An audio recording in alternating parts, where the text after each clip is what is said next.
According to the ancient yogis, our lifespan is predetermined by the number of breaths that we take. And that number was said to be 15 breaths per minute. That's the number they believe would give us 100 years of life. That's 15 breaths a minute, 900 breaths an hour, 21,600 breaths a day, 7.8 million breaths a year, and roughly 780 million breaths in our lifetime. And if you kept track from the very first inhale to the very last exhale, you'd know the exact moment that last breath would arrive. And believe it or not, those great sages of India said that some of them actually did. But this isn't a story about death or even a story about breathing. It's about what happens between that first breath and the last. How we keep growing, how we stay inspired, and what to do when we start to feel like we're wasting the breaths in between. Because if you're anything like me, you've hit those walls before. And yet, over the course of my last 157,680,000 breaths, yes, I did the math, I found ways to keep pursuing my passion for teaching, even when that spark felt like it was fading. Maybe you're a yoga teacher like me. Maybe you're a student of the practice, or maybe you've stumbled upon this video and know nothing about yoga at all. Either way, we all have one thing in common. We're all human beings. As humans, we will inevitably have moments of uncertainty. We will question what we're doing in life. We'll feel bored, uninspired, disconnected. And so in today's video, I want to share with you 3 simple ways to reignite your inspiration when it feels like it's fading, and to make the most of those breaths that lie between the first inhale and the last exhale. Oh, and I also want to tell you why those yogis kept track of their breath and why you might want to also. So stick around until the end.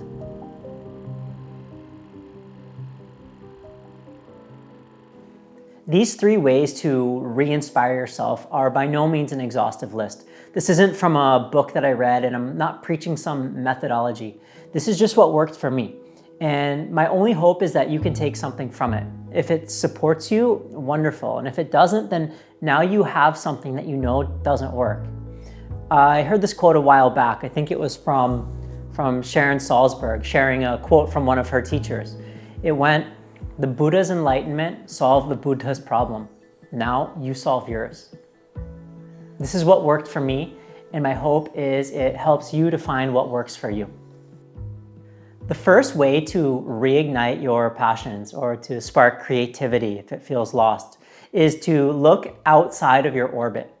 Now, I've been teaching yoga for nearly 2 decades, and while there's an infinite well of knowledge, after a while, everything starts to sound kind of the same. And honestly, this might be a hot take, but a lot of it actually is the same.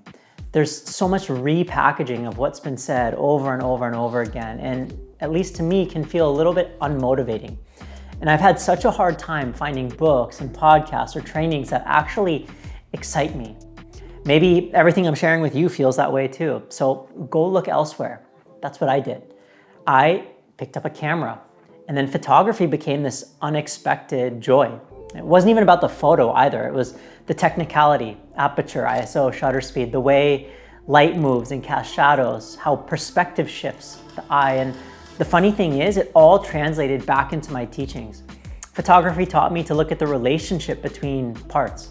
In yoga philosophy, there's this concept called the gunas, these 3 qualities that shape all of life. And just like adjusting aperture and ISO and shutter speed, we're constantly adjusting these inner settings to find balance. Sattva, Rajas, and Tamas, if you're familiar with them. Film also helped me to see yoga through a different lens, like literally.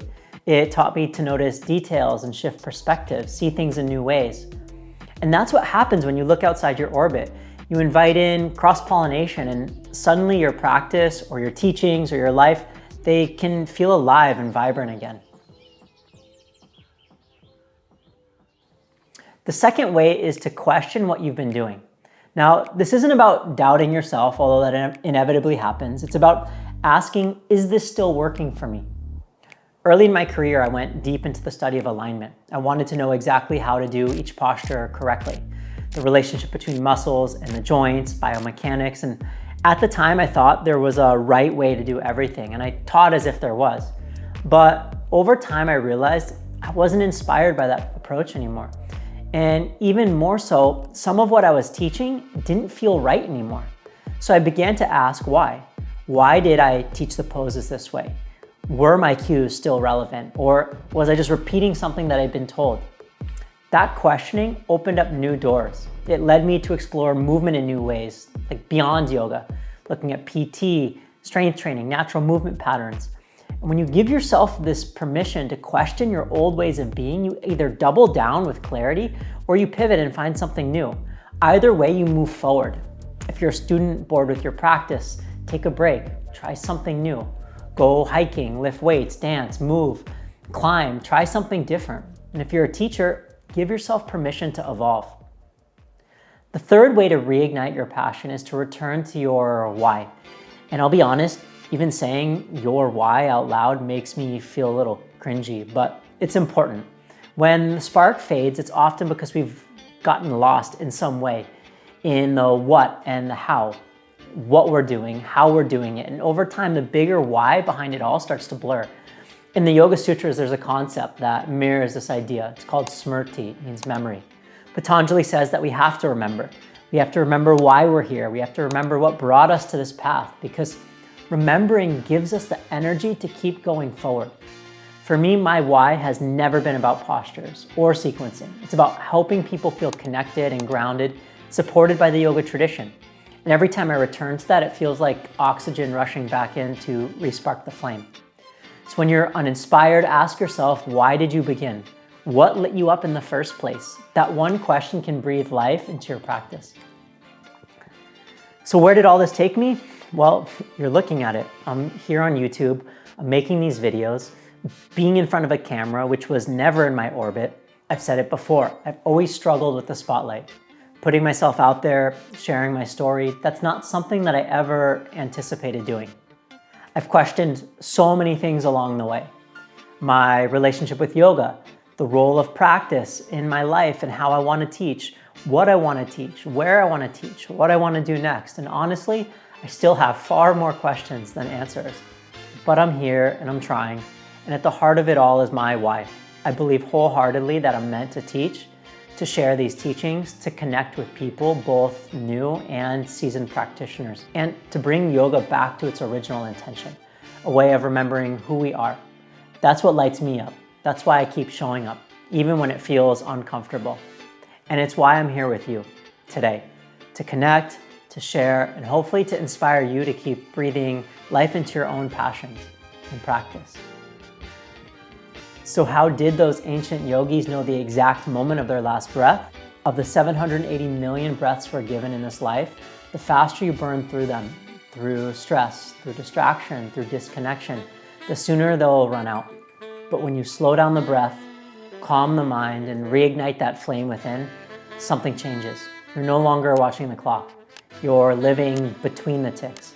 And being in the present moment will tell you all that you need to know. If this resonated with you, take a moment right now to slow down your breath. And if you want to keep exploring what it means to live with more awareness, creativity, balance, and with the yoga tradition at your support, subscribe and join me here each week. And if you'd like to practice with me, come find me in San Diego or practice with me online on demand. I'll leave a link to the show in the notes. Thank you for being here, and I look forward to seeing you again soon.